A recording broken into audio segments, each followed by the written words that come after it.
8 motorcycles remain in the race for the Pro Comp Championship at the Firecracker Nationals. It's the quarterfinals with Tony Lang and Brock Davidson, the first pair out.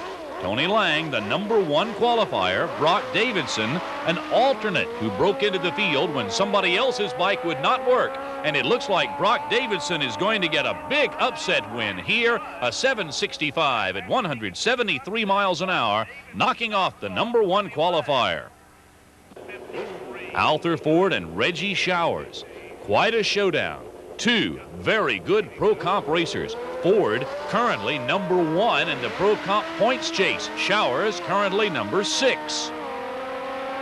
Side by side, they head toward the traps, and it's a close one with Reggie Showers getting the win, a 766 at 175 miles an hour. Dwight Selden, the defending Pro Comp champion, to face Jim Argo now. Selden qualified #2, Argo qualified #6. Selden with the better reaction time, getting away with a 4:55. He has the lead at the halfway point. Argo catches him at the finish and wins with a 773 at 173 miles an hour. Willie Foster on the left, the #8 qualifier aboard his Suzuki. Bill Hahn Jr. on the right on his Kawasaki, the #4 qualifier. Their times throughout the weekend have been very close to the same. Willie Foster with a terrific getaway. Bill Hahn's bike a bit sluggish at the starting line, and that makes all the difference. Willie Foster wins with a 793 at 164 miles an hour. We open the quarterfinals in Top Gas with a great matchup. Mike Wetstein and Ron Ayers. Ayers, #2 in the points chase coming into the Firecracker Nationals. Wetstein in the left lane, #1 in the points chase. 2 extremely good racers. Nearly identical reaction times, and they are side by side headed through the traps. Ron Ayers gets the win at 151 miles an hour. Vaughn Kincannon racing on his home track in Columbus, Ohio, qualified #11. He's in the right lane to face Ron Lyons, but Kincannon tried too hard to cut down the tree. He got a red light and he's finished. Ron Lyons moves into the next round in Top Gas.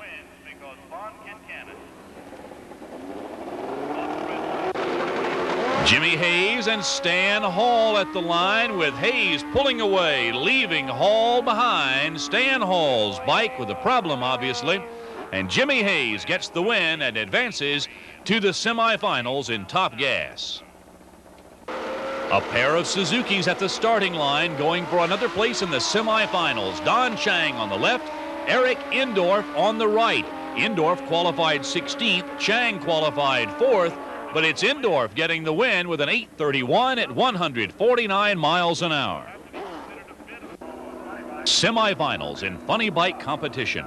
4 racers remain in the show at Columbus, Ohio for the Firecracker Nationals. Terry Kaiser and Steve Drake with a handshake before their confrontation. Kaiser getting his Suzuki Katana ready to go. Drake moving up to the line aboard his Kawasaki. Drake qualified #1. Kaiser qualified #3.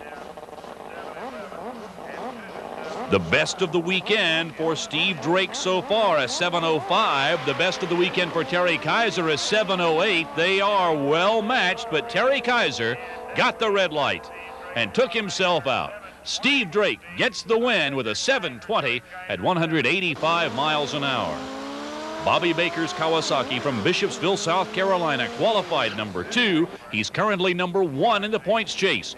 Quite a challenge for Chris Iovine on his Suzuki. Iovine qualified #10.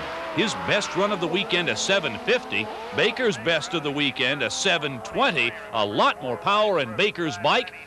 And he wins. Iovine's bike broke. Bobby Baker advances to the funny bike finals.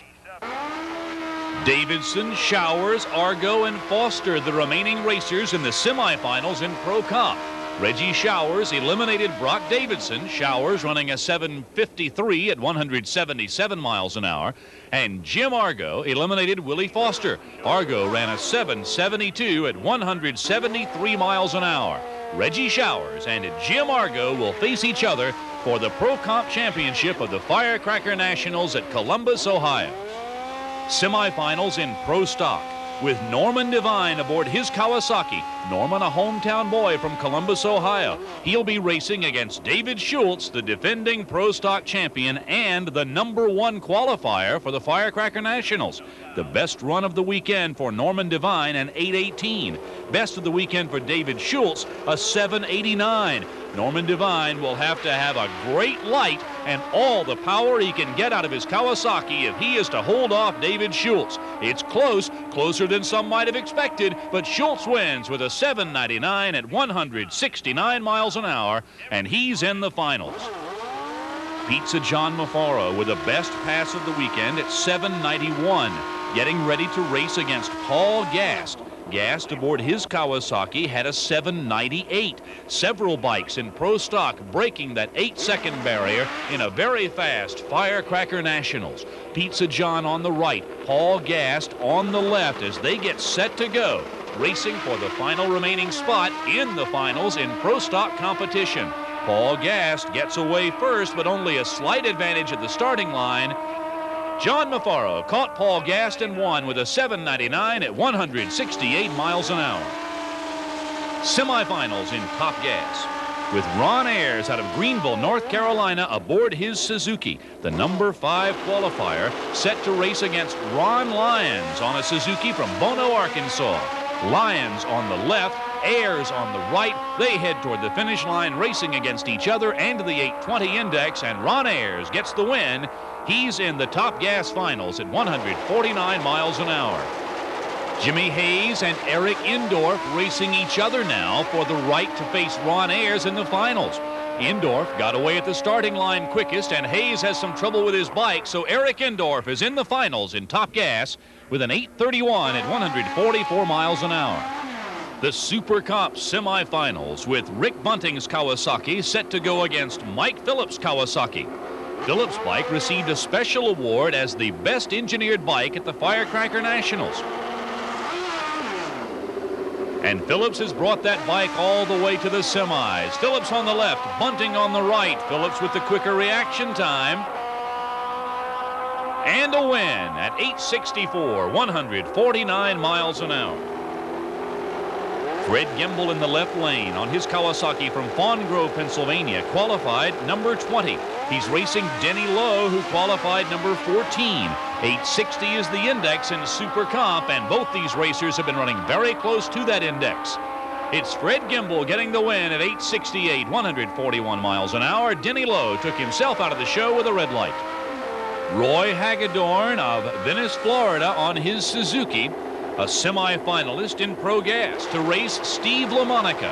LaMonica on the right, qualified #15. He's riding a Suzuki from Zanesville, Ohio. And Roy Hagedorn runs away and leaves LaMonica with a 9:22 at 140 miles an hour. He's in the finals.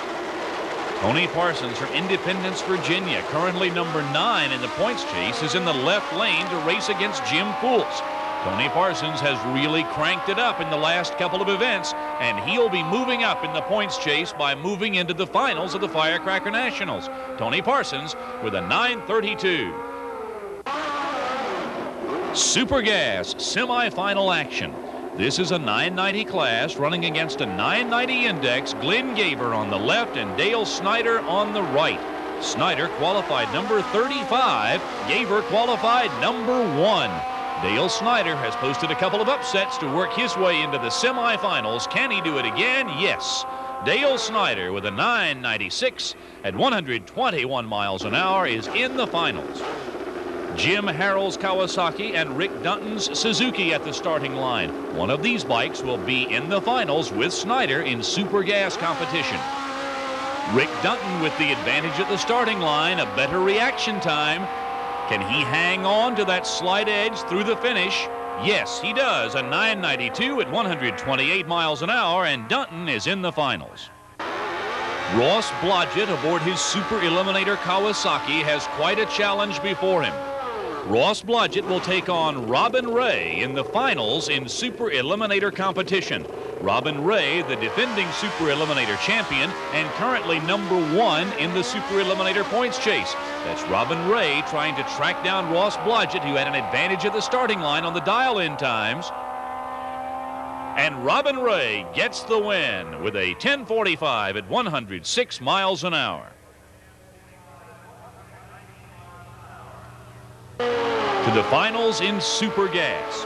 Dale Snyder on his Suzuki from Menominee Falls, Wisconsin, will take on Rick Dutton on his Suzuki from Fort Wayne, Indiana. Snyder qualified number 35. He's in the right lane. Dutton qualified number 16. They've both held on to go for the championship of the Firecracker Nationals. A red light for Dale Snyder, and he's out of the race. Rick Dutton gets the win. He's the champion in Super Gas. Roy Hagedorn and Tony Parsons ready to ride their Suzukis in the championship race in Pro Gas at the Firecracker Nationals. Both in the top 10 in the points chase. Both looking to move even higher in the points chase with this pass. Parsons in the right lane, Hagedorn in the left lane, and it's very close. A good race with Tony Parsons winning it at 9:29, 136 miles an hour. The Super Comp finalists are Fred Gimble and Mike Phillips. Gimble is in the right lane. Phillips is in the left lane. Gimble, number 1 in the Super Comp points chase coming into the Firecracker Nationals. But Mike Phillips wins here because Fred Gimble had a red light and took himself out of the race. Eric Indorf readies his Suzuki to move to the starting line to take on Ron Ayers in the championship in Top Gas. Indorf in the left lane, qualified number 16. Ayers in the right lane, qualified number 5. And Ron Ayers is on a tear. He is in the top 10 in the points chase in Top Gas and trying to move up. And he does with an 8:23 at 143 miles an hour. Ron Ayers is the Top Gas champion of the Firecracker Nationals. Pizza John Mafaro and David Schultz to face off in the Pro Stock Finals at Columbus, Ohio. Pizza John Mafaro aboard his gold Suzuki. Dave Schultz aboard the Eagle One Kawasaki. Schultz, the number 1 qualifier.